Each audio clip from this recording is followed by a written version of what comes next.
好莱坞男星基努·里维3度回归，捍卫任务系列，这次杀神在进化，用书本就能杀人。最新续集当中，基努·里维被下通缉令，在纽约街头上演各种惊险镜头，飙车、骑马，要设法逃出纽约。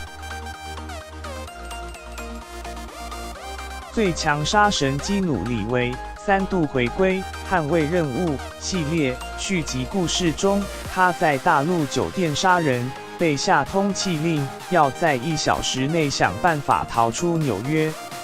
在纽约街头飙重机，躲避杀手袭击，还要在车阵中骑马，各种近距离搏斗、射飞刀，都让观众大呼过瘾。杀人伎俩在升级，连书本都变成武器。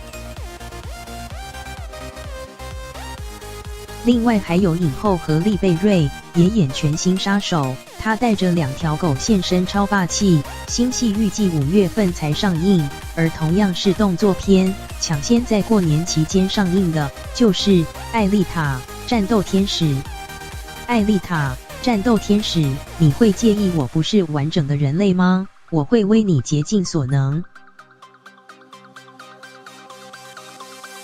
詹姆斯·卡麦隆担任监制编剧，筹备超过10年时间，这也是继《铁达尼号》《阿凡达》之后，再度用动态捕捉完成角色像真人又像动画的效果。监制詹姆斯·卡麦隆，关键在这，在特写下说服观众角色的真实度。老实说，只有 WETA 技术团队让我有把握做到。